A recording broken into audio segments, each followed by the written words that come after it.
الله وبركاته. إن الحمد لله نحمده ونستعينه ونستغفره ونؤمن به ونتوكل عليه ونعوذ بالله من شرور أنفسنا وسيئات أعمالنا. من يهده الله فلا مضل له ومن يضلل فلا هادي له. وأشهد أن لا إله إلا الله وحده لا شريك له وأشهد أن محمدا عبده ورسوله. يا أيها الذين آمنوا اتقوا الله حق تقاته ولا تموتن إلا وأنتم مسلمون. اللهم صل على محمد وعلى آل محمد كما صليت على إبراهيم وعلى آل إبراهيم إنك حميد مجيد. اللهم بارك على محمد وعلى آل محمد كما باركت على إبراهيم وعلى آل إبراهيم إنك حميد مجيد. أما بعد فقد قال الله تعالى في القرآن العظيم: أعوذ بالله من الشيطان الرجيم. لا يمسه إلا المطهرون. பேரன்பிற்குரிய சகோதர சகோதரிகளே, நேற்றைய தினம் உமர் இப்னு கத்தாப் ரலியல்லாஹு தஆலா அன்ஹு அவர்களுடைய ஆலோசனையின் அடிப்படையில் அபூபக்கர் ரலியல்லாஹு தஆலா அன்ஹு அவர்கள் ஸைத் இப்னு சாபித் ரலியல்லாஹு அன்ஹு அவர்களுடைய திருமறை குர்ஆனை யாரெல்லாம் எழுதி வைத்திருக்கிறார்களோ, மரணம் செய்து வைத்திருக்கிறார்களோ, அவற்றிலெல்லாம் சென்று அவற்றை ஒரே ஒரு நூலாக திரட்டி கொண்டு வர வேண்டும் என்ற பொறுப்பை கொடுத்தார்கள். அதை அவர்கள் ஏற்றுக்கொண்டு குர்ஆனை யாரெல்லாம் மரணம் செய்திருந்தார்களோ அவர்களெல்லாம் தேடி சென்று, ஏன்னா ஸைத் ரலியல்லாஹு தஆலா அவர்கள் இளைஞராக இருந்தார்கள், நல்ல குர்ஆனை எழுதக்கூடிய வஹி எழுதக்கூடியவர்கள் ஒருவராக இருந்தார்கள். அதனால நம்பகமான ஆளாக அறிந்து அவர் ஒருவரை மட்டுமே பொறுப்பாக்கினார்கள். கூட யாரையும் துளைக்கலாம் வைக்கல, ஸைத் இப்னு சாபித்தை மட்டும்தான் அனுப்பினாங்க. அவர்கள் அந்த குர்ஆனை யாரெல்லாம் படித்து வைத்திருக்கிறார்களோ, எழுதி வைத்திருக்கிறார்கள் எல்லாம் தேடி அலைந்து அதை நூல் வடிவிலே ஒன்றாக திரட்டினார்கள். அப்படி திரட்டுகிற போது அவர்கள் ஸல்லல்லாஹு அலைஹி வஸல்லம் வாயிலிருந்து வந்த ஆயத்துகளை படித்த வசனங்களில லக்கத் ஜாஅக்கும் ரசூலும் மின் அன்ஃபுசிக்கும் அஸீஸுன் அலைஹி மா அனித்தும் ஹரீஸுன் அலைக்கும் பில் முஃமினீன ரഊஃபுர் ரஹீம் ஃபஇன் தவல்லவ் ஃபகுல் ஹஸ்பியல்லாஹு லா இலாஹா இல்லா ஹுவ தவக்கல்து ரப்புல் அர்ஷில் அஸீம் என்று இரண்டு வசனங்கள் சூரத் தௌபாவுடைய கடைசி வசனங்கள். இந்த மோது ஓதுற காலத்துல அந்த மோது ஞாபகம் இருக்கும். மோது ஓதுறதுக்கு முன்னால இந்த ஆயத்தை படிப்பாங்க. அப்ப இந்த ரெண்டு வசனங்களையும் அவர்கள் ஸல்லல்லாஹு அலைஹி வாயிலிருந்து கேட்ட அந்த ரெண்டு வசனத்தை அவங்க தேடி பார்க்க கிடைக்கல. அப்ப ஓதுன ஞாபகம், அவங்களை கேட்ட ஞாபகம் இருந்ததுனால அதை தேடி அலைந்து பார்க்கும் போது ஒரே ஒரு சஹாபி இருந்துச்சு, ஹுஸைமத் இப்னு சாபித் அன்சாரி. அதை அவங்கள்ட்ட அதை கேட்டு எழுதிட்டாங்க. ஆக இப்படி எல்லாம் ஒன்று திரட்டி கொண்டு வந்து அதை அபூபக்கர் ரலியல்லாஹு தஆலா இடத்துல கொடுத்தாங்க. இப்ப முதல்ல சொன்னோம், நபி ஸல்லல்லாஹு அலைஹி வஸல்லம் அவர்கள் குர்ஆனை எழுதி வைத்த யாரிடத்திலும் வாருங்கள் நான் பார்க்கிறேன் செய்யல, சொல்லல. அல்ல மனசுல பதிஞ்சு வச்சிருக்கிறாங்களே, பாடம் பண்ணி வைத்திருக்க அவங்களையும் அழைத்து எங்கே ஓதுங்கள் பார்ப்போம் என்று கேட்கவும் இல்லை. அப்ப பெரும்பாலான செய்திகள் எப்படின்னா நம்பிக்கை. இஸ்லாத்துல மிக முக்கியமான அம்சம் நம்பிக்கை. அதை பற்றி நாளை சொல்லுறான். அப்ப நம்பிக்கை என்பது முக்கியமான ஒன்று. அந்த அடிப்படையில் நபி ஸல்லல்லாஹு அலைஹி வஸல்லம் யாரிடத்திலே ஓதி காட்டினாக எழுதி வைத்திருந்த வசனங்களை அதை திரும்ப எடுத்து ஆய்வு செய்யலாம் பார்க்கல, எழுதி வச்சுட்டாங்க, மனசை வைத்துக் கொண்டார்கள். அதே போல ஸைத் இப்னு சாபித் ரலியல்லாஹு தஆலா அவர்களும் அவர்கள் எல்லாவற்றையும் திரட்டி ஒரே ஒரு நூலாக கொண்டு வந்தார்கள். அதையும் வாங்கி வைத்துக் கொண்டார்கள். அபூபக்கர் ரலியல்லாஹு தஆலா அவர்கள் என்ன செய்யல, ஒரு குழு போட்டு இதை ஆய்வு செய்யுங்க, சரிதானா, தவறு கேட்டாலும் என்ன செய்யல, ஆய்வு செய்யல. எப்படி சொல்லி அனுப்புனாங்க, ஸைதே நீங்கள் அல்லாஹ்வுடைய தூதருடைய வஹியை எழுதக்கூடியவர்கள் ஒருவராக இருந்தீர்கள், ஒரு நல்ல இளைஞர், புத்திசாலியானவர், உண்மை நாங்கள் சந்தேகப்பட மாட்டோம் அப்படி சொல்லியே அனுப்புனாங்க. அப்ப அப்படிப்பட்ட ஆளத்தை என்ன செய்யறாங்க, தேர்வு செய்யறாங்க. நமக்கு தெரியும் ஒரு பொறுப்பு கொடுக்கும் போது யாருக்கு கொடுத்தா முறையா ஒழுங்கா செய்வாங்க என்று தெரியும். அப்படி தெரிந்து நம்ம கொடுப்போம். ஆனா சில சந்தர்ப்பங்கள்ல நம்ம நினைக்கிற மாதிரி நடக்காம போயிடும். ஆனா இவங்க ஸைத் ரலியல்லாஹு தஆலா புரிஞ்சு அவங்க செய்தி சொன்னாங்க, அதே மாதிரி கொண்டு வந்து கொடுத்தாங்க. அதை என்ன செய்யல, ஆய்வு செய்யவில்லை, அப்படி வச்சுட்டாங்க.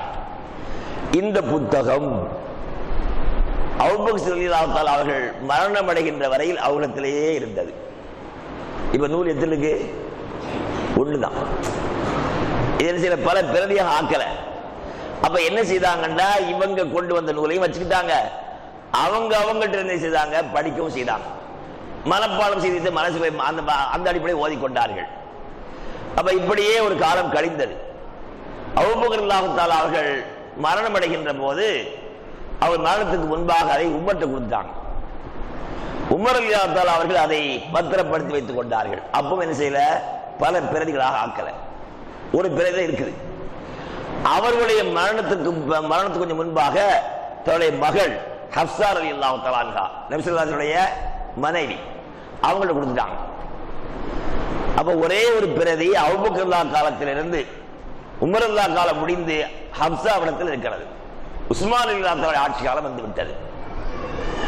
அவங்களுடைய ஆட்சி காலத்துல இதே ஒரே ஒரு நூல் தான் இருந்துச்சு. ஆனால் மக்கள் என்ன செய்யறாங்க, அவர்களால் வைத்துக் கொண்டிருக்கிறதை படித்துக் கொண்டிருக்கிறார்கள். அங்காங்கே பல நாடுகள் பல ஊர்களுக்கு பரவி விரிஞ்சிருச்சு. உமர் ஆட்சி காலத்துல இஸ்லாம் ரொம்ப பரவி பல இடங்களுக்கு போயிருச்சு. அப்ப எல்லா இடங்கள்லையும் என்ன செய்யறாங்க, குர்ஆனை படிக்கிறாங்க. உஸ்மான் ரலியல்லாஹு தஆலா அவருடைய காலத்துல ஈராக்ல ஆதர்பீஜான் இர்மீனியா என்ற இடங்கள்ல யுத்தம் நடந்துச்சு. அங்கே சென்று விட்டு அவர்கள் சென்று அங்கே வருகிற காலத்தில் அங்கே சில பேர் குர்ஆனை ஓதிக்கொண்டிருக்கிற போது ஒருவர் குர்ஆனை ஓதுவதில் கருத்து வேறுபாடு கொண்டு தர்க்கித்துக் கொள்கிற ஒரு நிலைமையை பார்க்கிறாங்க. அப்ப குர்ஆனை படிக்கும் அந்த காலத்திலேயே இது இப்படி இல்லை, இது இப்படி இல்லை என்று சொல்லுகிற ஒரு விஷயம் வந்துச்சு.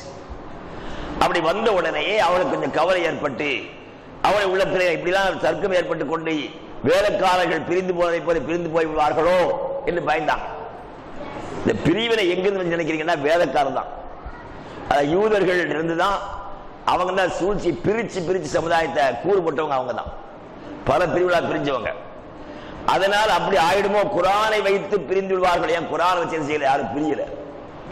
குர்ஆனை எப்ப அல்லாஹ் எனக்கு நானும் அந்த குர்ஆனை நபி ஸல்லல்லாஹு அலைஹி வஸல்லம் எப்ப படித்து காட்டினார்களோ, ஆரம்பத்தில் ஒரு சில எதிர்ப்புகள் கடுமையாக இருந்தாலும் போக போக எல்லா ஒரே அணி சேர்ந்தாங்க. அப்ப குர்ஆன் செய்த ஒரு மகத்தான பணி என்ன, இருந்த எல்லா அமைப்பு என்ன ஆக்குச்சு, ஒன்னாக்கிச்சு. அப்ப ஒரே அணியில இருந்து செயல்படுகிற ஒரு பெரிய ஜமாத்தை இந்த குர்ஆன் உருவாக்கிச்சு. அப்ப அப்படிப்பட்ட இந்த ஜமாத்துல இப்படி குர்ஆனை வைத்துக் கொண்டே பிளவந்து விடக்கூடாது பயந்தாங்க. ஏன்னா இஸ்லாத்துல முதற்காலத்துல பிரிய வர்றது எதிர்த்து வரணும், குர்ஆனை தான். குர்ஆனை புரிந்த விதத்துல வித்தியாசம் ஏற்பட்டதா என்ன ஏற்படும், பிளவு ஏற்படும். அதனால பயந்து உடனடியாக வந்தாங்க. அன்னைக்கு அமீர் முஃமினாக இருந்த மூமினுடைய தலைவராக இருந்த உஸ்மான்ட்ட, அமீர் அவர்களே, யூத கிறிஸ்தவர்கள் கருத்து வேறுபாடு கொண்டு போனது போல பிழைப்பட்டது போவது போல நம்முடைய சகோதரர்களும் இந்த குர்ஆனை படிக்கிற விஷயத்தில் கருத்து வேறுபாடு கொண்டு பிரிந்து நான் பயப்படுகிறேன். எனவே நீங்கள் இந்த குர்ஆனை எல்லோரும் ஓதுவதற்காக ஒரே முறையில மெத்தட்ல கொண்டு வாங்க என்று சொன்னாங்க. அப்ப உஸ்மான் ரலியல்லாஹு தஆலா அவங்க ஆட்சியாளர், அவங்க என்ன செய்யல, திடீர்னு ஒரு குழுவை போட்டு நீங்க போய் கொண்டு வாங்கன்னு சொல்லாம ஹப்ஸாட்ட ஆள் அனுப்புறாங்க. ஆள் அனுப்பி உங்கள்கிட்ட உள்ள நூலை எங்கிட்ட தாங்க, நாங்களை சரிபார்த்து கொண்டு உங்கள்ட்ட திரும்ப கொடுத்துடுறோம் என்ன செய்தாங்க, சொல்லி வாங்கிட்டு சொன்னாங்க. அவங்க கொடுத்து விட்டாங்க. இப்ப உஸ்மான் ரலியல்லாஹு தஆலா என்ன செய்றாங்கன்னா, அபூபக்கர் ரலியல்லாஹு தஆலா செய்ததை போல ஒரே ஒரு ஆள் நியமிக்காம கூட ஒரு 3 பேர் சேர்க்கிறாங்க. ஸெய்த் இப்னு சாபித் யாரு, அன்சாரி, மதீனாவாசி. உஸ்மான் ரலியல்லாஹு தஆலா அவர்கள் 3 பேரை என்ன செய்தாங்க, எக்ஸ்ட்ரா சேர்த்தாங்க. அப்துல்லா இப்னு ஜுபைர், சயீத் ரலியல்லாஹு தஆலா என்று சேர்த்தாங்க, சயீத் இப்னு ஆஸ் என்று ஒரு சேர்த்தாங்க, அப்துல் ரஹ்மான் ஹாரிஸ். இப்படி 3 பேரை கூடுதலாக சேர்த்தாங்க. இவங்க 3 பேரும் குறைஷிகள், இங்க உள்ளவங்க மக்காவை சார்ந்தவர்கள். அப்ப இவங்க ஸெய்தோட இவங்க சேர்த்து இணைக்கிறாங்க. ஏன்னா இப்ப என்ன ஏற்பட்டு போச்சு, அங்க சில கருத்து வேறுபாடு ஏற்பட்டுச்சு.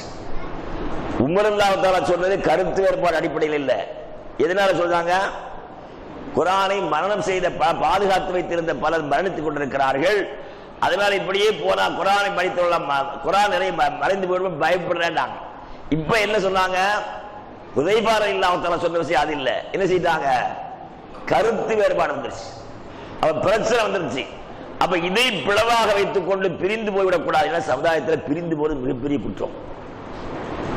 அப்ப பிரிஞ்சு போறதுக்கு வந்து இஸ்லாம் குர்ஆன் சொல்லக்கூடிய விஷயம் என்னன்னா, ஒருத்தர் அல்லாஹ்வுடைய தூதரிடத்தில் நபி என்று ஏற்றுக்கொண்டு வந்த பிறகு பிரிஞ்சுட்டாலும் காஃபிர் ஆயிடுவான். ரசூல் அப்படி சொல்றாங்க, என்னிடத்தில் நான் அல்லாஹ்வுடைய தூதர் என்று ஒருவர் உடன்படிக்கை செய்த பின்னர் என்னிடத்திலிருந்து பிரிந்து சென்று அவர் என்னிடத்தில் வராமலே மௌத்தாகிவிட்டால் இஸ்லாம் வருவதற்கு முன்பு இருந்த அந்த அறியாமை காலத்து குஃபர் என்பதில் மௌத்தா போய் விடுவார் அப்படின்னு சொன்னாங்க. எப்படி சொல்லல, எங்களுக்கு பிரிஞ்சு வந்து போய் குர்ஆனை சொல்லி பின்பற்றிட்டு இருந்து என்ன பார்க்காட்டாலும் பரவாயில்லை அப்படின்னு சொல்லல. என்ன சொல்றாங்க, போய் என்னை விட்டு போய்விட்டால், அப்படி போய்விட்டவர் மீண்டும் போறது தவறு என்று புரிந்து திருந்தி வராமல் இருந்து மௌத்தாகிட்டா அவர் எப்படி மௌத்தாராரு? காஃபிரா மௌத்தாகிறார். திருமறை குர்ஆன்ல சொல்லி காட்டுறான். 3வது அத்தியாயத்தினுடைய 105வது வசனம். அதுல வலா தகூனு கல்லதீன தஃபர்ரகு வக்தலு மின் பாதி மா ஜால் பையினாத், நீங்கள் தெளிவான ஆதாரம் வந்த பின்னர் பிளவுபட்டு பிரிந்து விட்டார்கள் அவளை போல் ஆய்விடாதீர்கள். உலாய்க லஹும் அதாபுன் அதீம், அவளுக்கு கடுமையான வேதனை இருக்கிறது. எப்ப யௌம தபியல்லு வுஜூஹுன் வ தஸ்வத்து வுஜூஹுன், முகங்கள் வெண்மையாகவும் கருமையாகவும் ஆகக்கூடிய நாளையில. அது எந்த நாள்? அது மறுமை நாள். மறுமை நாள் சொர்க்கத்து முகங்கள் வெண்மையாக பார்க்க பிரகாசமாக இருக்கும். நரகத்தில் முகம் வந்து கருத்து போய் பார்க்க சகிக்க முடியாம இருக்கும். அப்ப முகங்கள் வெண்மையும் கருப்பு அடையக்கூடிய நாளையில தெளிவான ஆதாரம் வந்து பிரிந்து போய்விட்டால் அவளை போல ஆயிடாதீங்க, அவளுக்கு கடுமையான வேதனை இருக்கிறது, தண்டனை இருக்கிறது. அப்படி தண்டிக்கும் போது அல்லாஹ் என்ன சொல்வாரா, அக்கஃபர்தும் பாத ஈமானிக்கும், நீங்கள் ஈமான் கொண்ட பிறகு காஃபிராகி விட்டீர்களா, ஃபதூகுல் அதாப் மா குன்தும் தக்ஃபுரூன், நீங்கள் காஃபிராகிவிட்ட காரணத்தினால் அனுபவித்துக் கொள்ளுங்கள் வேதனையை. யாரை பார்த்து? யாரை பார்த்து? பிரிந்து போன பார்த்து. எப்படி கேட்க, பிரிஞ்சு போயிட்டீங்களா, ஒற்றுமையா இருந்து பிரிஞ்சா போனீங்க, அதுக்குள்ள தண்டனை அப்படி சொல்ல. அல்லாஹ் என்ன சொல்றான், நீங்கள் ஈமான் கொண்ட பிறகு, அப்படி அர்த்தம் அல்லாஹ்வை நம்பி இணைந்த பிறகு நீங்கள் பிரிந்து போன அந்த குஃபர் என்ற நிலையில் ஆகிவிட்டீங்க, அதனால அந்த குஃபரின் காரணமாக தண்டனை அனுபவிங்க. இந்த ஆயத்துடைய போங்க நீ படிச்சு பாருங்க. எத்தனை அத்தியாயம்? 3வதுல 105, 106 படிச்சு பாருங்க. அந்த ஆயத்துடைய போங்க எப்படி வரணும், நீங்க பிரிஞ்சா போனீங்க, அந்த பிரிஞ்சு போனதுனால பிரிஞ்சு போனதுக்குரிய தண்டனையை அனுபவிச்சுங்கன்னு சொல்லணும். அல்லாஹ் என்ன சொல்றான், நீ காஃபிர் ஆயிட்டீங்களா, எதுக்கு காஃபிர் அர்த்தம்? என்ன அர்த்தம்? பிரிஞ்சு போய் காஃபிர் ஆயிட்டீங்களா, ஆகவே காஃபிரான காரணத்தினால் தண்டனை அனுபவிங்கள். அப்ப அல்லாஹ் ஒரே ஒரு சமுதாயமாக குர்ஆன் ஹதீஸ் என்ற ஒரு சமுதாயத்தில் வாழக்கூடிய மனிதன் பிரிஞ்சு போயிட்டா அவன் என்ன ஆயிடுவான்? காஃபிர் ஆயிடுவான். அல்லாஹ் ரசூல் மறுக்கிறான் இல்ல, அவரிடத்தில் மறுப்புக்கான காரணங்கள் வந்துவிடும். மறுப்புக்கான நீங்க எல்லாம் கேள்விப்பட்டிருப்பீங்க. நடந்த சில விஷயங்களை சொன்ன உங்களுக்கு ஞாபகம். ஒரு பள்ளிய நம்ம ஜம்மியத் அல் குராஸ் என்ற அமைப்பு மாத்திரம் இருந்த காலத்துல கடையில் ஒரு பள்ளி கட்டினாங்க. அன்றைக்கு வேற அமைப்பே இல்லை. அமைப்பு இருந்தாலாவது என்ன சொல்லலாம், நாங்களும் கஷ்டப்பட்டு எனக்கு காசுப்பட்டு கட்டணும், நாங்களும் வச்சிருந்தோம் சொல்லலாம். அன்னைக்கு இருந்த ஒரே ஒரு அமைப்பு மட்டும்தான் 94, 95. அப்ப ஒரே ஒரு அமைப்பு தான் இருந்துச்சு. அந்த பள்ளி வாசல்ல அமைப்பின் பேரால் சண்டை வந்துச்சு. வந்தா சுபஹானல்லாஹ், இன்னைக்கு அப்படி நான் அங்க இருந்தேன். காமத்து தொழில் நடக்கிற போது பள்ளியினுடைய வாசல்லே ஒரு கூட்டம் கை கட்டி நிற்பார்கள். அவன் கொள்கை என்ன கொள்கை? என்ன கொள்கை? குர்ஆன் ஹதீஸ். நல்லா யோசிச்சு பாருங்க. எனவே குர்ஆன் ஹதீஸ் இன்னும் சொல்ல போன ஒரு படி அதிகமா குர்ஆனுக்கு மோதாத சஹீஹான ஹதீஸ், ரொம்ப அழுத்தமானவர்கள். அப்ப இப்படி சொல்லக்கூடியவர்கள் காமத்து சொன்ன பிறகு தொழுகை நடக்கிறது, தொழுகையை கலந்து கொள்ளவில்லை. என்ன காரணங்க? என்ன காரணம்? பிரிஞ்சிட்டதுனாலங்க. வேற ஜமாத் சொல்றா, பிரிஞ்சிட்டதுனால. நாங்க உங்களோட பிரிஞ்சாச்சு, உங்களோட எப்படி சேர முடியும்? சரி, பிரிந்ததற்கான காரணம் நீங்கள் ஷிர்க் செய்கிறீர்கள், பிதஅத் அப்படி சொன்னா பரவாயில்லை. அதெல்லாம் இல்ல, உங்களை விட்டு நாங்க பிரிஞ்சிட்டோம், அப்ப நீங்கள் வேறு நாங்கள் வேறு என்று சொன்னா இதுக்கு பேர் என்ன சொல்லுவாங்க? ஒரு நாள் திடீரென்று 10:30 மணிக்கு பாங்கு, வெள்ளிக்கிழமை போலீஸ்காரங்க தெரியுமா? அவன் சொல்ற இதே அந்த ஊர்ல அநியாயம் நடக்குது. இதுவரைக்கும் ஜும்மா வெள்ளிக்கிழமை தொழுகைய 12 மணிக்கு மேல பாங்கு சத்தம் கேட்கணும், திடீர்னு 10:30 பாங்கு சொல்லிட்டாங்க. சுப்ஹானல்லாஹ், பாரு காபிர் சொல்றான். அப்ப என்னன்னா வளமை இல்லாத ஒன்றை அவர் செய்து பார்க்கிறார்கள். ஆனா பள்ளி வாசல் எப்ப வளமையாக 12:30 மணிக்கு ஜும்மா எழுதி போட்டுக்கு. அந்த ஜும்மா 12 எழுதி போட்ட அந்த பள்ளி வாசல் என்ன கொள்கை? ஜம்மியத் குர்ஆன் அசெம்பிளி செய்யப்பட்ட ஜமாத். இப்ப திடீர்னு சொல்றாங்க அவங்க என்ன கொள்கை? குர்ஆன். அப்ப ஒரு ஜமாத்திலிருந்து பிரிந்து போவதற்கு ஷிர்க்கை காரணம் காட்டி போன தப்பு இல்லை. ஷிர்க் காரணம் காட்டி போய் ஆகணும். ஏன் நபி ஸல்லல்லாஹு அலைஹி வஸல்லம் அவர்களும் அவளை ஏற்றுக்கொண்டவர்கள் மக்காவிலிருந்து மதீனாவுக்கு வந்தாங்க. ஏன்னா ஷிர்க்கோட கூட வந்துட்டாங்க. வந்த பிறகு திரும்ப ஹிஜ்ரி 6ஆம் ஆண்டு மக்கா வெற்றி, மக்காவுக்கு போனாங்க. 6 8 வருஷம் ஞாபகம் இல்லை. மக்காவோட வெற்றி, மக்கா வெற்றி கிடைக்காது போனாங்க பாருங்க. அதுக்கு வந்து என்ன செய்தான்? அல்லாஹ் ஆயத்து இறக்கிட்டான். எப்படின்னா இன்னமல் முஷ்ரிகூன நஜஸுன், இணை வைப்பாளர்கள் எல்லாம் அசுத்தமானவர்கள். ஃபலா யக்ரபுல் மஸ்ஜிதுல் ஹராம பஅத ஆமிஹிம் ஹாதா, இனி இந்த வருஷத்துக்கு பிறகு அவங்க பள்ளிவாசல் பக்கத்திலே வரக்கூடாதுதான். அப்ப அதுவரை கையில் வைத்துக் கொண்டிருந்த இணை வைப்பாளர்கள் இன்றைக்கு ஏகத்துவத்துடைய கை ஓங்கிய பின்னால் என்ன சொல்லிட்டா? முஸ்லிம்கள் வரக்கூடாதுட்டான். அப்ப இணை வைப்பாளர்கள் யாரு? நஜிஸ். நஜிஸை சுத்தப்படுத்த முடியாது. நஜிஸ் பட்ட இடத்தை என்ன செய்யலாம்? சுத்தப்படுத்தலாம். மலத்தை சுத்தப்படுத்த முடியுமா? மலம் இருக்குது, அது கழுவி சுத்தமாக்க முடியுமா? முடியாது. அதே போல ஒண்ணுதான் என்னது? ஷிர்க். அப்ப இணை வைப்பு என்பது பியூர் நஜிஸ். இணை வைப்பு கொள்கை ஒருத்தர் இருந்துட்டுனா அவன் என்ன அமல்கள் செய்தாலும் அதுக்கு பலன் இல்லை. எப்படின்னா ஆடையில நஜிஸ் தொழுகை கூடுமா? எப்படி தொழுகை கூடாதோ அதே போல ஷிர்க் என்ற இணை வைப்பு என்ற பாவத்தை செய்தவன் அவன் எவ்வளவு பெரிய நல்லறங்கள் செய்திருந்தாலும் அது அல்லாஹ் ஏற்றுக்கொள்ள மாட்டான். திருமறை குர்ஆனுடைய வாசத்தை படிச்சு பார்த்தா லைன் அஷ்ரக்த லயஹபத்தன் அமல்கங்கலாம் வலக்கது ஊஹி இலைக்க வ இலல்லதீன மின் கப்லிக, நபி உமக்கு முந்தி வந்த எல்லோருக்கும் நான் ஒரு செய்தி அறிவிக்கப்பட்டது. என்னது? லைன் அஷ்ரக்த, நீ இணை வைத்தால் லயஹபத்தன் அமலுக், உன்னை திட்டவட்டபடி அமலெல்லாம் அழிந்து போய்விடும். வல தகூனன்ன மினல் ஹாசிரீன், நீ நஷ்டமடைந்துள்ள ஆகிடுவாய். அப்ப இணை வைக்கக்கூடியவங்க நம்ம பள்ளிக்கு வரக்கூடாது. அதுல கூட தௌஹீத சில பேர் கண்டுக்காம அதெல்லாம் இணை வச்சா உனக்கு என்னங்களாம். அவன் இணை வச்சா உனக்கு என்ன? நீ அவனை சொல்ற. அப்ப இணை வைப்பது பின்னால தொழலாமான தொழலாம் அப்படி யார் சொல்றா? அவங்க தீவிர தௌஹீதா இருக்கிறாங்க சில பேர். யாரையும் பார்க்காத, யாரையும் கேட்காத, நீனா சுயமா செஞ்சு கொடுக்கட்டும். எப்படிலாம் வந்துருக்கு பாருங்க. இப்ப நான் கேட்கிறேன், ஷிர்க் செய்து தொழக்கூடாது, தொழலாங்கிறேன். எங்க இமாம் வந்து கொஞ்சம் ஒரு 50 மில்லி தான் குடிப்பாரு. குடிச்சா அவருக்கு நல்ல பயான் வரும். குடிகாரன் தான், நமக்கு என்ன? போயிட்டு யாரும் சொல்லுவாரா? எங்க இமாம் எம்மாவது விசாரம் பண்ணுவார். அதான் நமக்கு என்ன விசாரம் பண்ணிட்டு போறாரு. அவர் பண்ண அவருக்கு நமக்கு நேரம் சொல்லுவாரா? அவர் விசாரமா குடிகார இமாமா என்ன ஆச்சரியமா இருக்கு? ஆச்சரியப்படுறான். அப்ப குடிகார இமாமை விசார இமாமை ஆச்சரியப்படுறவன் அல்லாஹ் இன்ன ஷிர்க லஸுல்முன் அதீம்றான். இணை வைப்பு என்பது மிகப்பெரிய அநியாயம். அந்த இணை வைப்பு பாவத்தை செய்த ஒருவன் தௌபா செய்யாம மூத்தா போயிட்டு அவனுக்கு சொர்க்கமே இல்லை. குடிச்சவன், விபச்சாரம் செய்தவன், அவன் தௌபா செய்யாம மூத்தா இருந்தால் கூட அவனை பாவத்தை மன்னிக்கிறது வாய்ப்பு இருக்குது. அல்லாஹ் மன்னிக்கலாம். யாரை மன்னிக்க மாட்டான்? இணை வைத்தவன் அவன் மூத்தாதுக்கு தௌபா செய்யலன்னா அவன் நல்லா மன்னிக்க மாட்டான். அந்த பாவத்தை செய்திருந்தா அவன் பின்ன தொழக்கூடாது. நம்ம சிந்தனை ஆரம்பத்தில் அப்படிதான். இப்ப நிறைய பேர் அட்ஜஸ்ட் பண்ணிட்டாங்க. கொஞ்சம் பேர் காண என்ன அந்த பிள்ளை தொழுகிறேன், எந்த பிள்ளைங்க தொழுகிறீங்க? ஷிர்க், அதை பத்தி பரவாயில்லை. நான் என்ன கேட்கிறேன், ஷிர்க் வைக்கிறது பரவாயில்லைன்னு சொன்ன விபச்சாரம் செய்தா நீ தொழுவீங்களா? ஒரு இமாம் விபச்சார இமாமுங்க, அப்படி இமாம் இருக்க மாட்டாரு, இருப்பாரா? அப்படி இருந்தா நம்ம நாட்டில் சில இடத்துல நடந்துச்சு. அவர் நடந்தா இமாம்ல மற்ற விபச்சாரம் பண்ணிட்டா வேற மாதிரி, இமாம் விபச்சாரம் பண்ணிட்டான் கண்ணியமா என்ன செய்தாங்க, ஒரு வண்டியை பேசி அந்த காலத்துல 10 ரூபாய் ஈக்க சம்பளத்தில் கொடுத்து வா, நல்ல போயிட்டு வர ஆரம்பிச்சிட்டாங்க. அப்ப அதுல கவனமா இருக்கிறாங்க. அப்ப என்னென்ன சமுதாயத்துல ஷிர்க்குக்கு இருக்கிற பாவத்தை அந்த அளவுக்கு என்ன செய்யல, புரியல. எந்த அளவுக்குனா நம்ம சகோதரர் சிலர் தாயார மனைவிட்ட, நான் சும்மா சொல்லிடலாம் நடந்த விஷயம் சொல்றேன், காசு கொடுத்து காரில் அனுப்பி வச்சாங்களா எங்க தர்காக்கு. என்னங்க அந்த மூதியை சொன்னா கேட்க மாட்டேங்கிறா, மூதியை கேட்க மாட்டேங்காளா. அப்ப காசு கொடுத்து அனுப்பலாமா?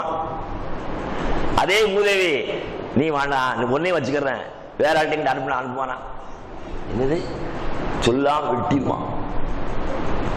அவன் விபச்சாரத்தை பெரிய பாவமா நினைக்கிறவன், குடிய பெரிய பாவமா நினைக்கிறவன் எதை நினைக்கல? ஷிர்க் நினைக்கல. நான் ஒரு நடந்த சம்பவத்தை அடிக்கடி சொல்லுவேன், ஏன்னா மற்ற மனசில் பயிர்த்துக்காக வேண்டி. இன்னைக்கு அரபு நாட்டில் அல்லாஹ்வுடைய சவுதியில ஷிர்க்கு மேல அவ்வளவு பெரிய வெறுப்பா இருக்கிறாங்க. உங்களுக்கு தெரியும், இந்த முபாரக் மதீனா ஒரு அவங்களுக்கு தெரியும். அவர் மதீனாவில் ஓதிக்கிட்டு இருக்கிற போது நான் இஸ்லாமிக் ஆஃபீஸில் வேலை பார்த்துட்டு இருக்கிறேன். அப்போ தாயினுக்கு ஒரு பயானுக்கு போயிருந்தேன். அப்போ அவர் அங்கிருந்து அவரையும் கூப்பிட்டுருந்தாங்க. அவர் குத்துராலாம் போட்டிருப்பாரு, கொஞ்சம் சிவத்தாள். அவர் பார்த்தா சௌரி மாதிரி இருப்பார். நான் என்ன பார்த்தாலும் தெரிஞ்சு இந்தியாக்காரன். அவர் நடுவு போயிட்டு இருக்கிற போது ஒரு ஆள் சொன்னாரு, இங்கதான் இப்னு அப்பாஸ் ரலியல்லாஹு அடங்கிய வீட்டை காட்டினாரு. அந்த பள்ளிவாசல் இப்போ இருக்கு, மதரசா இப்னு அப்பாஸ் மஸ்ஜித் இப்னு வசனே போட்டிருப்பாங்க, இப்னு அப்பாஸ் பள்ளி. அந்த பள்ளிக்கு நேரம் அவங்க வீடு இருக்கு. அப்ப ஒரு சகோதரி என்ன சொன்னாங்க, இங்கதான் இப்னு அப்பாஸ் இருந்தாங்க, அவங்க தான் மூத்த அடைக்கிருக்காங்கன்ட்டாங்க. எங்களுக்கு ஒரு சின்ன ஆசை, கபர் எப்படி பார்ப்போமே. ஏன்னா அவன் பெருசா பதில் கட்டி வச்சிருக்கான், எங்க போய் பார்க்கறது தெரிய மாட்டேன். அப்ப இவர் மசூத் அப்துல் முபாரக் மாதிரி செய்தார். ஒரு பையன் போனான், அந்த பையன் யா வரத், அவனை சின்ன பையன் நடத்தும், சின்ன பையனுக்கு வா. அவனை கூப்பிட்டு ஐன கபரு கபரு இப்னு அப்பாஸ் கேட்டார். இப்னு அப்பாஸ் கபர் எங்க இருக்குன்னு. யா ஷேக் அது ஹராம் யா ஷேக் நான் போயிட்டான். இவன் பார்த்தா ஷேக்குன்னு தெரியுது. அவர் ஏன்னு கேட்கல, ஏங்க கேட்கறீங்கன்னு கேட்கணும்ல. எடுத்தோன்னு ஹராம் யா ஷேக் ஒரு மாதிரி எங்களை பார்த்துட்டு போயிட்டான். நம்ம யாருன்னு கேட்க மாட்டோம், நம்மள முஸ்லீம் நேரத்துல போறா வாட்டு விட்டுட்டோம். பாருங்க அவன் உள்ளத்தை எந்த அளவுக்கு பதிச்சு வச்சிருக்கான் பாருங்க. நம்ம ஆளு பார்த்து அட்டாச் பாத்ரூம் மாதிரி கபர்த்தான பள்ளியோட சேர்த்து கட்டி வச்சிருக்கான். பள்ளிவாசல் தோட்டு அங்கே துவா கட்டிக்கிறான். அப்ப அவங்க எப்படி இருக்கிறாங்க பாருங்க, சின்ன பையன் உள்ளத்தோட வெறுப்பு இருக்கு. அப்ப ஷிர்க்ல அந்த அளவுக்கு வெறுப்பு அவங்க இருக்கு. ஏன்னா அல்லாஹ் ரசூலுக்கு சொல்லி கொடுத்து, ரசூல் ஸல்லல்லாஹு அலைஹி வஸல்லம் சஹாபாக்களுக்கு சொல்லி கொடுத்து, அது அவங்ககிட்ட உள்ளத்துல ஆழம். இன்றைக்கும் உலகத்திலேயே காபிர்களுக்கு என்று ஒரு தனி வழி உள்ள நாடு எது மட்டும்தான், ரெண்டே ஊர் தான். எங்க? Mecca Medina. போன தெரியும். அங்க மக்காவுக்குள் என்ட்ரு ஆகும்போது ரெண்டு பாதை இருக்கும். தரீக்கு கைர் முஸ்லிமீன், முஸ்லீம் அல்லாஹ்வுடைய பாதை. தரீக்குல் முஸ்லிமீன், முஸ்லிம் பாதை. அல்லாஹ்வுடைய தூட ஆசை தான். இங்க இடைவைப்பாளர்கள் வரக்கூடாது, முஸ்லீம் நம்ம சேரக்கூடாது. அப்ப எவ்வளவு ஆசை பாருங்க. அப்ப அந்த ஆசையிலேயே வளர்த்தது இன்னைக்கு வரைக்கும் உலகத்துல எந்த ஒரு முஸ்லீம்குள்ள போக முடியல. முஸ்லீம்கிற பேர போக முடியும், ஒருவேளை நடிச்சு போறான்னு செய்ய முடியாது அவங்களால. ஆக முஸ்லீம் என்ற இக்காம அவன் இருக்கிற நாட்டில் ஆதாரம் இருக்கணும். நான் முஸ்லீம் தான் காட்டிட்டு போகணும், இல்லைன்னா வெளியே அனுப்பிடுவான். அப்ப இன்றைய வரைக்கும் ஷிர்க்கு மேல அவ்வளவு பெரிய எதிர்ப்பும் வெறுப்புகள் வந்தது காரணம் அல்லாஹ் அழுத்தம் திருத்தம் சொல்லி கொடுத்த காரணத்தினால. அப்ப அந்த அடிப்படையில் ஒருத்தர் பிரிஞ்சு போனாலும் குற்றம் இல்லை, பிரிஞ்சு போய்தான் ஆகணும். ஷிர்க்கு கூட சேரக்கூடாது. ஷிர்க்குவாதிகள் நம்முடைய கையில, இப்ப இந்த பள்ளியில் வச்சுக்க, நம்முடைய கையில் அதிகாரம் இருக்கு. அல்லாஹ் குர்ஆன் அடிப்படையில் செயல்படக்கூடிய ஒரு நல்ல வாய்ப்பை நமக்கு தந்திருக்கிறான். இங்க ஒரு முஸ்லிம் இமாம் வைக்கலாமா? இமாம் முஸ்லிம் கிடைக்கவே இல்லை, ஷிர்க்கு செய்வான்னு கிடைச்சிருக்காரு. பரவாயில்லை நம்ம சொல்லுவோமா? ஒரு சாதாரண தொலைச்சால் முறை வாழ்ந்துருவோம். அப்ப ஷிர்க்கு என்ற இமாமுக்கு பின்னால் தொழக்கூடாது என்ன உறுதியா இருக்கணும். ஷிர்க்கு செய்யக்கூடியவங்களை அட்ஜஸ்ட் பண்ணி போற வேலையே கிடையாது. அப்ப முஸ்லிம் இருந்தா அப்ப இந்த ஒன்றுக்காக பிரிஞ்சா பரவாயில்லை. அப்ப அது இல்லை. இவங்களும் குர்ஆன் சொல்றாங்க, தௌஹீத்வாதம் சொல்லிக்கொண்டே ஜமாத்தை சேர மாட்டாங்க. அப்ப என்னாச்சு, நாம நடந்த விஷயம் சொல்ற, தௌஹீதுக்காக நாம கஷ்டப்பட்ட செலவை விட தௌஹீத்வாதிகளுக்கு வந்துள்ள செலவுக்கு கடினமான செலவு, கஷ்டமான செலவு. அதுக்காக வேண்டி சிறைச்சாலை போனோம். எங்க சகோதரர் சிலர் ரெண்டு சைடுல இருந்து சிறைச்சாலை போனாங்க. எதுக்காக வேண்டி?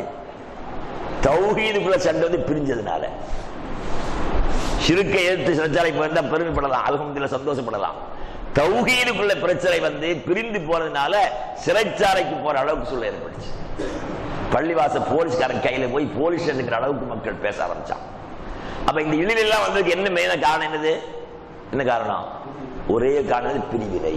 அப்ப பிரிவினை வந்துட்டா அவன் வேற எல்லா வகையான கேடு வந்துடும். அதனாலதான் எந்த காரணம் கொண்டு பிரிஞ்சு போகக்கூடாது. பிரிஞ்சு போயிட்டா அது ஒன்று ரெண்டாக ரெண்டு முன்பி பிரிஞ்சு போயிடும். நம்ம தமிழகத்துல அரசியல்ல முதல்ல இருந்த கட்சி என்ன கட்சி? தீகா. காங்கிரஸ் அடுத்து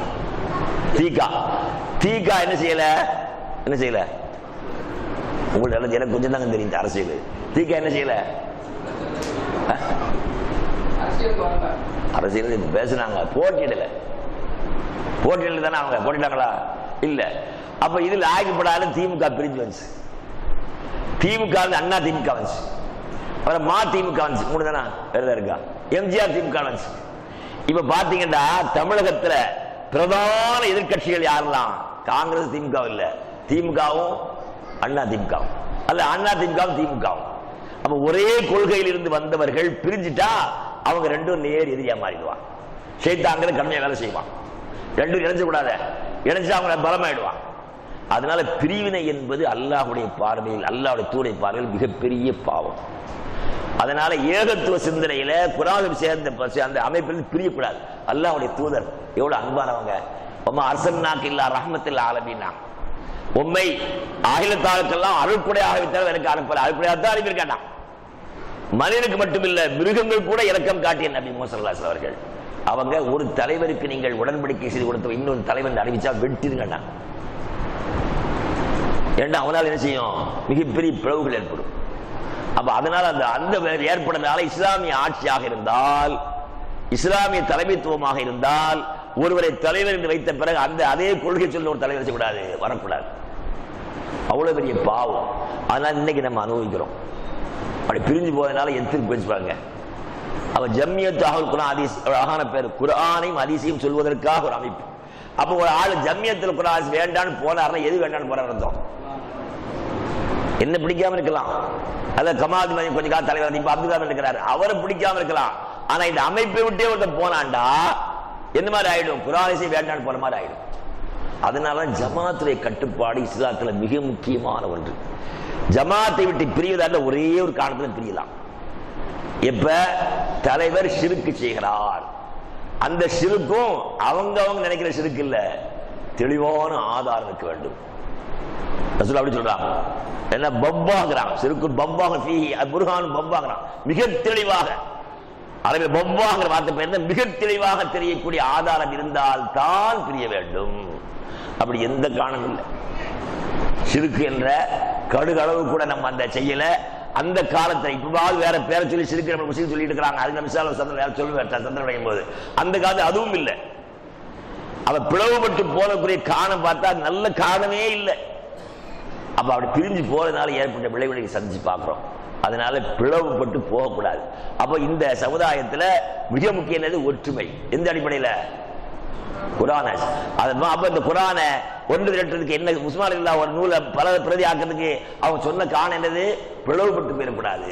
குர்ஆனை படிக்கிறோம், குர்ஆனை படிக்கிற கருத்துகள் பிரிஞ்சு. அதனால என்ன செய்தாங்க, கூட மூணு எக்ஸ்ட்ரா போட்டாங்க. உஸ்மான் இல்லா என்ன செய்தாங்க, ஸெய்த் ரலியல்லாஹு தஆலாவோட 3 பேரை செய்தாங்க, சேர்த்து போட்டாங்க. ஏன்னா கொஞ்சம் நல்லதுமா என்ன செய்ய இவங்க கலந்து ஆலோசனை செய்து அந்த கருத்துகள் வந்தால் எல்லாம் சரி பண்ணட்டும் அப்படி போட்டுட்டு சொன்னாங்க. 3 பேர் குறைஷ், ஒரு ஆள் மட்டும் யாரு? மதீனாவாசி. ஸெய்த் பின் சாபித் மன்சர், அவர் மதீனாவாசி. அந்த அப்துல் ரஹ்மான், சயீத், அப்துல்லா 3 பேர் யாரு? குறைஷ் மக்காவாசிகள். அப்ப இவங்கள்ட்ட சொல்றாங்க, மக்காவாசிகள்கிட்ட, நீங்களும் ஸெய்த் ரலியல்லாஹு அவர்களும் உங்க 4 பேர்ல 3 பேர் 4 பேர் இருக்கும்போது உங்களுக்குள் கருத்து வேறுபாடு ஏற்பட்டால் நீங்கள் குறைஷிகள் அந்த அந்த அமைப்பிலேயே இந்த செய்ய தோத்துருங்க. எதனால? அமைப்பு வெளியில இல்ல. திருமறை குர்ஆன் அதிகம் யாருடைய போங்களை இறங்குச்சு? குறைஷிகள் தான். அதனால அந்த அமைப்புல என்ன செய்யுங்க, கருத்து வேறுபாடு என்ன செய்யுங்க, எழுதுங்கண்டாங்க. ஆனா அப்படி ஒரு விஷயம் என்ன செய்யல, வரல. அப்படி அவங்க குர்ஆனை ஒன்று திரட்டுற காலத்துல இப்படி எல்லாம் பிரச்சனை வந்து யாருமே ஒன்று சொல்லல. அப்ப உஸ்மான் ரலியல்லாஹு தஆலா அவங்க எல்லாத்தையும் திரட்டி கொண்டு வந்த பிறகு அந்த நூலத்தை பிரதி ஆக்குறாங்க. பெரும்பாலும் சில பேர் ஜாமி தராவில பாத்தீங்கன்னா 12 ரக்காத்துல 16வது ரக்காத்துல ஜாமில் குர்ஆன் காமில் ஹயாய் நமக்குலாம் தெரியாது, மற்றபடி சொல்லுவாங்க. ஜாமில் குர்ஆனை ஒன்று திரட்டியவர் யாரு கேட்டா உடனே யாரும் உஸ்மான் சொல்லுவாங்க. உஸ்மான் இல்ல, யார் ஒன்று ஃபர்ஸ்ட்ல அபூபக்கர் தான். இவங்க என்ன செய்யறாங்க, பல பிரதி ஆக்குறாங்க. அப்ப ஒரே குர்ஆனை இருக்கிற எல்லாத்தையும் வாங்கிட்டு சொல்லிட்டு அசல் குர்ஆன் எங்க இருந்துச்சு? ஹப்சாட்ட. அதை என்ன செய்தாங்க, பிரதி ஆக்கி இன்னும் இதுதான் ஓதணும், மற்ற ஓதக்கூடாது செய்தாங்க. எல்லாத்தையும் வாங்கி அதை இல்லாம ஆக்கிட்டாங்க. அப்ப உஸ்மான் ரலியல்லாஹு தஆலாவுடைய காலத்துல தான் நூல்கள் பிரதியாக ஆக்கப்படுகிறது. ஒரு பெரிய அற்புதம், ஆச்சரியம். இன்னைக்கு வரைக்கும் நவீன காலத்தில் வாழ்கிற நமக்கு வரைக்கும் எதையாவது ஒன்று எழுதுனா, எதையாவது ஒன்று சொன்னா என்ன வருது? கருத்து வருது. இன்னைக்கு நாளைக்கு வந்துடுது, அது ஒரு வருஷத்துக்கு பிறகு வந்துடுது. ஆனால் மிகப்பெரிய அற்புதம் என்ன, 1004 ஆண்டுகளாகியும் இந்த இதில் என்ன செய்யல, யார் என்ன செய்யல, கருத்து கொள்ளவில்லை. அப்ப இந்த அமைப்பு இருக்குத, இந்த அமைப்பை தான் யார் எழுதி வச்சிருந்தா? சஹாபாக்கள். அப்ப அல்லாஹ்வுடைய தூதர் எழுத்து வேணா வடிவில் வித்தியாசம் இருக்கலாம். நான் சொன்ன இது மாதிரி நையன்னா மாதிரி. அப்ப இப்படி ஒரு காலத்தில் போட்டோம் யானையின், இப்ப ரெண்டா கூட எழுத்து போட்டோம். ரெண்டு யானை தான். அந்த யானை நீட்டலும் சுருக்கம் அப்படிலாம் இல்லை. அப்ப அது மாதிரி எழுத்துக்கள் வடிவங்கள் மாறி இருக்கிறது. எது மாறல? ஒலி மாறல். அப்ப ஓசை தான் வஹி. அப்ப அந்த அடிப்படையில நபி ஸல்லல்லாஹு அலைஹி வஸல்லம் இடத்துல கேட்ட விஷயம் எழுதி வச்சிருந்தாங்க. அப்ப எல்லாத்தையும் ஒன்று திரட்டி அதை நூலாக ஆக்கிற பிறகு அந்த நூல் தான் என்ன செய்ய எல்லாரும் இருக்குன்னு சொன்னா பிறகு உஸ்மான் வாக்களிச்ச மாதிரி என்ன செய்தாங்க? ஹப்ஸாட்ட கொடுத்து விட்டாங்க. இதை முதல்ல அசல் பிரேத் கொடுத்துட்டாங்க. அப்ப இன்றைய வரைக்கும் இந்த அமைப்பு இருக்குன்னா என்ன அர்த்தம்? அப்ப பாருங்க, இதை எழுதினவங்க இந்த 4 பேர் சேர்ந்து முதல்ல எழுதின யாரு? ஜெயித். அடுத்த என்ன செய்யறாங்க? இப்ப 4 பேர் சேர்ந்து முடிவு பண்ணிட்டாங்க. அது என்ன செய்யல? வேற கருத்து வரல. அப்ப எழுதும் போது குர்ஆனை எழுதியவர்கள் ஒன்று திரட்டியவர்கள் சூரத்து தௌபா 9 அத்தியாயத்துல பிஸ்மில்லாஹிர் ரஹ்மானிர் ரஹீம் எழுதல. இன்னைக்கு வரைக்கும் என்ன இல்ல? சூரத் தௌபால பிஸ்மில்லாஹிர் ரஹ்மான் 9 அத்தியாயம் சூரத் தௌபால பிஸ்மில்லாஹிர் ரஹ்மான் இல்ல. ஒரு பிஸ்மில்லாஹிர் ரஹ்மான் எழுது தப்பா?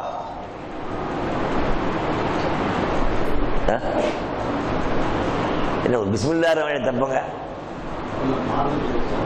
நம்ம எழுத முடியுமா? இன்னைக்கு நம்ம ஜம்மியா ரொம்ப பலமாயிட்டோம். தௌபால பிஸ்மில்லா போட்டிருக்கோம்ப்பா, இதுல என்ன இருக்கு சொல்ல முடியும் நம்மளால? யாருமே சொல்ல பாருங்க. அப்ப இவ்வளவு காலத்திலையும் என்ன செய்யல? அந்த பிஸ்மில்லா எழுதல. நீங்க யோசிச்சு பாருங்க, சஹாபாக்கள் எவ்வளவு கவனமா இருக்காங்க பாருங்க. ஒரு பிஸ்மில்லாஹிர் ரஹ்மான் தான் எழுதிடுவோம், ரெண்டு எழுதல. அப்ப எழுதாக்கு என்ன காரணம்? அல்லாஹ்வுடைய எழுத சொல்லல. அப்ப இந்த வசனங்களை எல்லாம் முன்னும் பின்னும் இறங்கி இருந்தாலும் அதை சொல்லும் போது ரசூலுல்லாஹி செய்வாங்க, இதை இதோட சேர்த்து எழுதிக்கங்க இது அப்படின்னு சொல்லி. அப்ப இந்த அமைப்பை முறைப்படுத்துறது யாரு தான்? ரசூலுல்லாஹி. அதனால இந்த 1400 வருஷமா இந்த குர்ஆன் அப்படியே ஒரே அமைப்பு இருக்கு. இதே ஒரு பெரிய அதிசயங்க. அல்லாஹ் குர்ஆன் சொல்லும் போது எப்படி சொல்றான் பாருங்க. அஃபலா யததப்பரு குர்ஆன், குர்ஆனை இந்த மக்கள் சிந்தித்து பார்க்க வேண்டாமா? வலவ் கான மின் இன்தி கைரில்லாஹ், இந்த குர்ஆன் என்பது அல்லாஹ் அல்லாத வேற யாராவது சொல்லி இருந்தால், அல்லாஹ் அல்லாத வேற இடத்துல வந்திருந்தா லவஜது ஃபீ இஹ்திலாஃபன் கஸீரா, ஏராளமான முரண்பாடுகளை கண்டிருப்பார்கள்.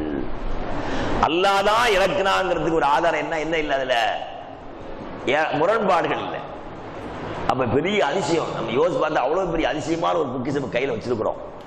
அப்ப இந்த அதிசயமான பொக்கிஷத்தை நாம வாழ்க்கையில செயல்படுத்த ஆரம்பிச்சா, அல்லாஹ் சொன்னது மாதிரி இஹ்திலாஃப் இல்லாத ஒரு குர்ஆனா இருந்தால், கருத்து வேறுபாடு இல்லாத ஒரு குர்ஆனாக இருந்தால் அதை படித்தோடு இப்படி இருப்பாங்க. சத்தம் சொல்லுங்க, இருக்க மாட்டோம். அவ குர்ஆனை முறையாக ஒரு சமுதாயம் படிச்சு வந்தால் அங்க என்ன இருக்காது? கருத்து வேறுபாடு இருக்காது.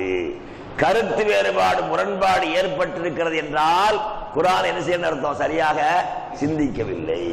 அப்ப குர்ஆனை சரியான முறையில் சிந்திச்சிருந்தா அதுக்கு அல்லாஹ் இன்னொன்னு சொல்றான் பாருங்க. அதுக்கு முன்னால அதுக்கு அடுத்த சொல்றான், வைதா ஜாஹு அம்ருல் அம்ரி அபில் ஹௌஃபி, அம்ரு அது அச்சமற்ற செய்தியோ பயமான ஒரு செய்தி வந்தால் மக்களோட பழக்கம் இருக்கு, என்ன செய்வாங்க? இல்ல அதாவது அதை பரப்பி விட்டுருவாங்க. நம்ம மக்கள்கிட்ட என்ன ஒரு செய்தி கேட்கற வச்சுங்க, அந்த செய்தி சரிதானா தவறுதானா அப்படிலாம் யோசிக்க மாட்டாங்க. அவர் அடுத்த ஆள் உடனே பாஸ் பண்ண. சில பேருக்கு பாஸ் பண்ணா தான் நிம்மதியா இருக்கும். சில ஒரு ஆளுக்கு நம்ம சொல்லலாம், நண்பர் தான், அவர்கிட்ட சொல்லி யார்ட்டையும் சொல்லாதீங்கன்னா 10 நிமிஷம் 100 பேருக்கு தெரிஞ்சிடும். அப்ப என்ன அர்த்தம்? 100 பேர் சொல்லி யாரும் சொல்லான்னு அவன் சில பேருக்கு பண்பு என்னன்னா அடிச்சு விட்டுறது. அப்ப இது எப்ப இருக்கு பாருங்க, அந்த காலத்துக்கு எல்லாம் சொல்றான். நீங்க ஒரு நல்ல ஒரு பயமற்ற செய்தியோ அல்லது நம்பிக்கையான ஒரு செய்தி வந்தால் அதை பரப்பி விட்டு விடாதீர்கள். அதை அதிகாரமுடைய இடத்துல அல்லாஹ்வுடைய தூதர்கிட்ட அதிகாரம் கொண்டு போய் சொன்னீங்கன்னா அவங்க அதை ஆய்வு செய்வார்கள். இப்போ ஜமாத் இருக்கு, நம்ம ஜமாத் வச்சுக்கிறோம். நம்ம ஜமாத்தில் உள்ள ஒரு தலைவர் மீல செயலாளர் இமாம் யார் நிறையாவது பிரச்சனை வச்சுக்கோங்க, அதை பரப்புடைய ஒரு கூட்டம் இருப்பாங்க. அது சந்தோஷம் அவங்களுக்கு தெரியுமா? அப்படி ஆரம்பிச்சா அவர் எல்லாரும் சொல்லிட்டு வந்துருவான். அப்ப இப்படி வந்த சொல்லக்கூடாது. அது எங்க வந்து சொல்லணும்? நிர்வாகம் சொல்லணும். அப்படி சொல்லிட்டா அது என்ன என்று ஆய்வுக்கு எடுத்துக்கொள்வார்கள். அது சரியா தவறா இருந்தால், அது தவறா இருந்தால் திருத்துவாங்க, சரியா நீங்க கேள்விப்பட்ட தப்புங்க இதுதான் உண்மைன்னு சொல்லுவாங்க. அப்ப என்ன செய்யறோம்? வேலை முடிஞ்சிடும். அப்ப இப்படி பரப்பி விடுற பழக்கம் இருக்குது. அந்த கால வரைக்கும் கேட்கறத உடனே அடிச்சு விடுற பழக்கம் மக்கள்கிட்ட இருக்கு, நல்லவங்களே இருக்கு, தௌஹீத்வாலே இருக்கு. அப்ப அந்த பழக்கம் மாறணும். நம்ம ஜமாத்தோட ஒருங்கிணைப்புக்கு இதெல்லாம் முக்கியமான காரணம். திருமறை குர்ஆன் உருவாக்கிய சமுதாயத்துல ஒரு சின்ன விஷயமா என்ன செய்ய மாட்டாங்க, அதை பரப்புற வேலை இல்லை. இந்த ஆயத்தையே இறங்குச்சுட்டா பாருங்க, அப்பவே அந்த காலத்திலேயே நபி ஸல்லல்லாஹு அலைஹி வஸல்லம் அவருடைய மனைவிமாரோட கொஞ்சம் சண்டை வந்துச்சு. வரதான் செய்யும், எல்லா இடத்துலையும் இருக்கும். ரசூலுடைய மனைவிமார் 2 குரூப்பா, அங்கே 2 குரூப்பா இருந்து 2 பேரோட பத்தி பிரச்சனை ஏற்படும். அப்படி பிரச்சனையில கூட குறைய பேசி ரசூல் கோவம் வந்துட்டு எல்லாரும் விட்டு போய் தனியா ஒரு ரூம்ல உட்காந்துட்டாங்க. தனியா ஒதுக்கி இடத்துல மாடத்தை ஒதுக்கி உட்காந்துட்டாங்க. இப்படி இருக்கும்போது அந்த காலத்தில் ஒரு பழக்கம் இருந்துச்சு. பாருங்க, நல்ல கவனிங்க இந்த விஷயத்த. இது நம்மளாம் செய்யறோமான்னு பாருங்க. நம்ம செய்ய மாட்டோம். அந்த காலத்தில் பழக்கம் இருந்துச்சு. என்னன்னு கேட்டீங்கன்னா, ஒரு 2 பேர் பக்கத்து வீட்டுக்கார என்ன செய்வாங்கன்னா, கூட்டு 2 ஒப்பந்தம் பண்ணிக்குவாங்க. எவ்வளவு சுபஹானல்லாஹ், எவ்வளவு அற்புதமான மனுஷங்க பாருங்க. இன்னைக்கு நீ வேலைக்கு போ, வேலைக்கு போயிட்டு வர்ற கிடைக்கல, எனக்கு தந்து உனக்கு எனக்கு கொஞ்சம் நானும் வச்சுக்க, நம்ம 2 நானும் வச்சுக்குவோம். நான் என்ன செய்ய வேண்டாம், நான் ரசூலாட்ட போயிடுவேன், அங்க படிச்சுட்டு வர்றேன், அதை உனக்கு தந்துடுவேன். நாளைக்கு நான் போவேன், நீ என்ன செய்ய, ரசூலாட்ட போயிடு. பாருங்க எவ்வளவு துன்யாவுடைய முக்கியத்துவமா எது கொடுத்தாங்க. நம்ம ரமலான் வரணும், ரமலான் கொஞ்சம் முடிச்சு என்ன செய்வோம், சரி கொஞ்சம் எனக்கு கேட்போம். இன்னையோட ரமலான் முடிஞ்சதோட என்ன செய்வாங்க, முடிடுவாங்க. வேற சனிக்கிழமை ஞாயிற்றுக்கிழமை எம்மாவது, அது ஞாயிற்றுக்கிழமை ஒரு ஞாயிற்றுக்கிழமை தானே லீவு, அன்னைக்குமா என்னமோ வாரமெல்லாம் படிக்கிற மாதிரி. வாரமெல்லாம் படிக்கிற ஆளு ஞாயிற்றுக்கிழமையுமான்னு கேட்டா பரவாயில்லை, வாரத்துல ஒரு நாளைக்கு வாங்கண்டா ஞாயிற்றுக்கிழமையும் வாங்குறாங்க. பாருங்க நம்மளுடைய உடனே எப்படின்னு பாருங்க. சுப்ஹானல்லாஹ், சஹாபாக்கள் பாருங்க 2 ஒப்பந்தம் பண்ணிக்கிட்டாங்க. நீ இன்னைக்கு வேலைக்கு போ, வேலைக்கு போயிட்டு எனக்கு தா, நான் ரசூல்கிட்ட போய் நான் உனக்கு தரேன், நாளைக்கு நான் போறேன் நீ போ. பாருங்க எவ்வளவு ஒப்பந்தம். அதனால 2 எல்லாத்தையும் என்ன கலந்துருச்சுன்னா இஸ்லாம் அழகா இருந்துச்சு. அப்ப தனக்கத்தின்னு ஆசைப்பட்டாங்க. அப்ப இப்படி ஒப்பந்தம் பண்ணிருக்க காலத்துல உமர் ரலியல்லாஹு தஆலா அவருடைய வீட்டுல பக்கத்துல ஓடி வந்து கதவை தட்டினாரு. கதவை தட்டின உடனே அந்த நேரம் வந்து சாதாரண தட்டக்கூடாது தட்டுறாரு. அவங்க அவசரம் வயசுல கட்டிக்கிட்டு அவசரம் பயந்து போய் எழுந்து வர்றாங்க. ஏன்னா ஒரு மன்னன் படையெடுத்து வர போறான்னு ஒரு செய்தி கேட்டுச்சு. ஏன்னா வந்துட்டானுங்கிறாங்க. இல்ல, அதை விட ஒரு பயங்கரமான செய்தியா பாருங்க, அடிச்சு விட போறாரு இவர். என்ன செய்தி அதுன்னு கேட்கலாம். அல்லாஹ்வுடைய தூதர் மனைவிமாரெல்லாம் தலாக் சொல்லி விட்டார்கள். எவ்வளவு முக்கிய மனைவிமார பூரா சொல்றாருந்தா, ஊர் ஒரு தலாக் எங்கெல்லாம் வந்துடுது, எங்கேயோ சொல்லக்கூடிய தலாக் இங்க வந்துடுது. அவர் தலாக் சொல்லிட்டாரா, அல்ல அவர் குறா பண்ணிட்டாரா, இது என்ன செய்யற பிரச்சனை எங்கெல்லாம் வருது பாருங்க. அப்ப இன்னைக்கு நாட்டுல ஒரு பெரிய முத்தலாக் பிரச்சனை, பெரிய பிரச்சனையை வர கொண்டு வந்திருக்கிறான். அப்ப தலாக் என்பது முக்கியமான ஒரு செய்தி. அது ரசூல மனைவிமார பூரா சொல்லிட்டாங்கன்னு சொன்ன உடனே யாரு சொன்ன, நீ பாருங்களேன், ஒரு செய்தி சொன்ன யாருக்கு சொன்னா, இல்ல அங்க யாரோ சொன்னாங்களா, அப்படி விசாரிச்சு பார்த்தா கடைசி யாருன்னு இருக்காது. அப்ப இந்த மாதிரி பழக்கம் இருக்க கூடாது. அப்ப உமர் என்ன செய்தாங்க, அவங்களுக்கு மனசுல பயம் வந்துருச்சு. ஏன் வந்து சொல்லுங்க, அவங்க மகளுக்கு இருக்காங்க, நேர அவசரமா பாருங்க அவங்களுடைய உணர்வு பாருங்க. உடனே எல்லாம் ஆடலாம் கட்டிட்டு வேற பள்ளிக்கு வந்துட்டாங்க. வந்தா சஹாபாக்கு நிறைய பேர் முட்டை கட்டி அப்படியே உட்காந்து கவலையா உட்காந்து என்னமோ நடந்த மாதிரி. இவங்க எல்லாம் தெரிஞ்சிருச்சு, என்னென்ன ரசூலுல்லாஹ் தலாக் சொல்லிட்டாங்கன்னு தெரிஞ்சிருச்சு. அப்ப முட்டை கட்டிட்டு அப்படி உட்கார்ந்துக்கிறாங்க, இல்லை அழுகுற மாதிரி கவலையா இருக்கிறாங்க. இவங்க கூட போய் உட்கார முடியாது, பொறுமை வரல. ஓடி போய் பிலால் வாசிட்டாங்க, இந்த மாதிரி உமர் வந்திருக்கிறேன், போய் சொல்லுங்க ரசூலுல்லாஹ். அவங்க உள்ள சொன்னோன்னே ரசூலுல்லாஹ் ஒன்றும் பேசவே இல்லை, கம்முன்னு இருக்காங்க. சில நேரத்தில் மனசு கவலை பேச வராது பாருங்க. அவங்க கவலை அமைதியா இருக்காங்க. வெளியே வந்தாரு, ஒன்றும் சொல்லலன்ட்டான். திரும்பி உட்கார்ந்தாரு, கொஞ்சம் உட்கார முடியல. இப்படி 3 தடவை வந்தோடனே வர சொல்லிட்டாங்க. உள்ள போனா ரசூலுல்லாஹ் பார்த்து நம்ம கவலையா உட்கார்ந்துக்கிறாங்க. அவங்க கவலையா இருக்காங்களே, என்ன செய்யலாம் அப்படி மெதுவா பேச்ச ஆரம்பிக்கிறான். அல்லாஹ் தூதரே, நான் மறு பிரச்சனை கேள்விப்பட்டேன். நேர ஆயிஷாட்ட என் மகன் ஹப்சாட்ட போய், ஹப்சாவே என்ன ஏதாவது ரசூலுல்லாஹ் விஷயத்தில் பேசிக்கிட்டு சண்டை போட்டுக்கலாம். ஆமா, இதுவரை ஆயிஷா வந்து அவன் பேரை சொல்ல, உன்னை விட அழகான ஒரு பெண் அவங்க இருக்கிறாங்க, அவங்க நினைச்சு நீ நடந்துடாத, அவங்கள மாதிரி நடக்காத, நடந்தவங்களுக்கு என்ன வந்துடும், பிரச்சனை ஆயிரும், அல்லாவோட கோபப்பட்டுருவாங்க என்று நான் கண்டிச்சேன்னாங்க. ரசூலுல்லாஹ் சிரிச்சுட்டாங்க. அப்புறம் அடுத்த ரசூலுல்லாஹ் சந்தோஷமாயிடுச்சு. இன்னும் பேசுறாங்கன்னு பார்த்தாங்க. அல்லாஹ் தூதரே, நான் ஒரு தடவை என் மனைவிட்ட ஒரு விஷயம் சொன்னேன், ஏத்து பேசினாங்க. நம்ம மக்காவில் இருக்கிற வரைக்கும் நம்ம மனைவி நம்மள்ட்ட ஏத்து பேச மாட்டாங்க. மதீனாவுக்கு வந்து பார்த்தா என்ன நடக்குண்டா, மதீனா பெண்கள் எனக்கு கொஞ்சம் ஏத்து பேசுற பழக்கம் இருக்கு போல் இருக்கு. ஒரு ஊருக்கு வித்தியாசம் இருக்குல்ல, சிலவர்கள் எப்படி இருக்கும், சிலவர்கள் அப்படி இருக்கும். அப்ப அவன் ஏத்து பேசுவாங்க, என்ன ஏத்து பேசிட்டாங்க. அப்ப நான் அடிக்க போனேன். அவங்க சொன்னாங்க, ஏங்க என்ன நீங்க என்ன சண்டைக்கு வர்றீங்க, அல்லாஹ்வுடைய தூதர் வீட்டிலே நடக்குதுன்ட்டாங்க. அவர் ரசூல் நல்லா சிரிச்சிட்டாங்க. அப்ப என்ன தெரிஞ்சு வச்சு அல்ஹம்துலில்லாஹ் விஷயத்தை மெது ஆரம்பிச்சு, அல்லாஹ்வின் தூதரே நீ மனைமனை தலாக் சொல்லிட்டீங்களா? நான் இல்லைன்னா அல்லாஹ் அக்பர். பாருங்க எல்லா விஷயத்தையும் செய்யிட்டாங்க. பெரிய அளவுக்கு பரப்பி அதை ஊர்லாம் பாரு இன்னும் பெரிய கவலைப்பட்டு எல்லாம் உட்கார்ந்துருக்க மாதிரி அவங்களை யாராவது கேட்கணும்ல, யாரப்பா சொன்னாலும் இருக்காது. அப்ப என்ன இருந்திருக்கும்? ரசூல் அங்க இருக்கிறாங்களா, என்ன அங்க இருக்கிறாங்கன்னு தெரியலேட்டு போறாள். ஒருவேளை தலாக் சொல்லி போறோம் அப்படி எடுத்துப்பாரு. ஆமான்னு இந்த நடக்கும். அப்ப அல்லாஹ் சொல்ற இந்த விஷயம் வச்சுக்கிட்டு ஏதாவது ஒரு பயமான செய்தியை பயப்பட்ட செய்தி என்ன செய்யாதீங்க, பரப்பி விட்டுறாதீங்க. அதை கொண்டு போய் என்ன செய்யுங்க, முறையாக அல்லாஹ்வுடைய தூதரிடத்துல அல்லது பொறுப்புள்ளவங்கள்ட்ட கொண்டு போயிட்டீங்கன்னா அவங்க ஆய்வு செய்து அதற்கான சரியான காரணத்தை தருவார்கள். அப்ப இந்த பழக்கம் திருமுறை குரான இப்படி எல்லாம் என்ன செய்தாங்க, பிரச்சனை கூடாது நினைச்சு குழந்தைட்டான். அப்ப அதுக்கு பிறகு என்ன செய்யாது, பல பிரதியாக்கி உஸ்மான் இல்லாத செய்தாங்க, மக்களுக்கு மத்தியில் பரப்புறாங்க. அப்ப அன்னைக்குள்ள குரான் இன்னைக்கு இருக்குது. அப்ப இந்த அடிப்படையில தான் என்ன செய்யுது, சவர் கேட்டார் எப்போது என்ன லைலத்துல் கத்ர். அப்ப குரானை இறக்கப்பட்டது இரவு இருக்கு பாருங்க, அதுல அல்லாஹ் வந்து லவ்ஹுல் மஹ்ஃபூஸ் இந்த குரான் இப்படி இருக்கு. எப்படி இருக்குது? சூரத்துல் ஃபாத்தியாவில இருந்து நாஸ் வரைக்கும் சூரத்துல் ஃபாத்தியா விழுந்து அப்படி வர்த்தி 114 எழுதி போட்டு பள்ளியாசல்ல நம்ம பள்ளியில் எழுதியிருக்காங்க பாத்தீங்களா? பார்க்கலையோ? 114 அத்தியாயம் பேர் எழுதி போட்டு பரவாயில்ல எல்லாரும் எழுதி. அப்ப 114 அத்தியாயத்தினுடைய இந்த அமைப்பு அல்லாஹ்வுடைய தூதர் சொன்னதுதான். நமக்கு எப்படி தெரியுது? எப்படி தெரியுது இந்த குரான் என்று கோர்வு செய்யப்பட அன்னைக்கு இன்னைக்கு இப்படி இருக்கு. அப்ப எழுத்து வித்தியாசமாக இருந்தாலும் அமைப்பு அல்லாஹ்வுடைய தூதர் ஓத ஓத என்ன செய்தாங்க, இந்த ஆயத்தை இதோட எழுது எழுது எழுது அப்படி எழுதி வச்சுக்கிறாங்க. அந்த அமைப்பை தான் என்ன செய்தாங்க, ஸைரில்லாஹு தஆலா அவர்கள் அமைச்சு கொண்டு வந்தாங்க. அந்த குரான் கையில் நமக்கு இருக்கு. அப்ப அல்லாஹ்வுடைய மிகப்பெரிய குரான்ல பல மாதிரி ஓதலான் இருந்தாலும் கூட அவர்கள் நூல் வடிவில் கொண்டு வந்த அந்த குரான்ல இப்படியும் ஓதலாம் அப்படி ஓதலாம் இல்லை. அப்ப எவ்வளவு பெரிய அற்புதம் பாருங்க. பல மாதிரி ஓதலான் இருக்கிற கிராத் கூட என்ன ஆயிடுச்சு, ஒரே அடி இருந்துச்சு. அப்ப குரானுடைய மிகப்பெரிய மகத்துவம் என்னன்னா ஒரே அடி. அப்ப குரான இந்த மாதிரி நூல் வடிவுக்கு வந்து பல பிரதிகளாக ஆக்குறது யாரு, உஸ்மான் இல்லாத நேரம் ஆயிடுச்சு. இந்த ஒரே ஒரு செய்தி மட்டும், நம்ம சமுதாயத்துல ஸ்கூல் இன்னைக்கு லீவுன்னு சொன்னாங்க அப்படித்தானே, ஸ்கூல் கடல் லீவ் இல்லையே. ஒரு நிமிஷம் என்ன கொஞ்சம் 4 நாள் சொல்லி பிடிக்க முடியாத கொஞ்சம் சொல்றேன். குரான் நம்ம சமுதாயத்துல எது பேசணுமோ அதை பேசாம பேசக்கூடாத பேசுவாங்க. இன்னைக்கும் தேவையில்லாத விஷயத்தெல்லாம் எடுத்து வச்சு பெரிய ஆலோசனை அவசியம் இல்லாத, இன்னும் சொல்ல போனா அந்த ஆய்வு செயல்பட்டால் நஷ்டம் தான் ஏற்படும். அந்த மாதிரி ஆய்வுலாம் செய்துக்கிறாங்க. அதுல ஒண்ணுதான் குரானை ஒது இல்லாம தொடலாமா தொடக்கூடாதா. இன்னைக்கு அந்த பிரச்சனை இருக்கு, குரானை ஒது இல்லாம தொடலாமா தொடக்கூடாதா.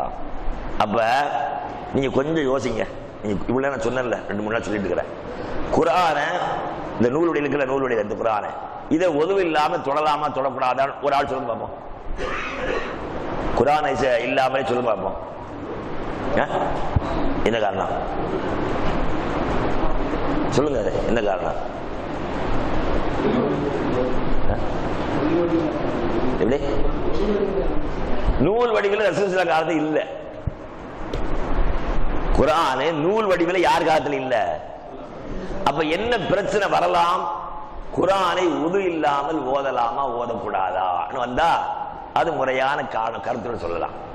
அதுல எல்லாரும் ஒற்றுமையா இருக்கிறாங்க. என்ன உது இல்லாமல் குர்ஆனை ஓதலாம், குர்ஆனை உது இல்லாமல் தொடக்கூடாது.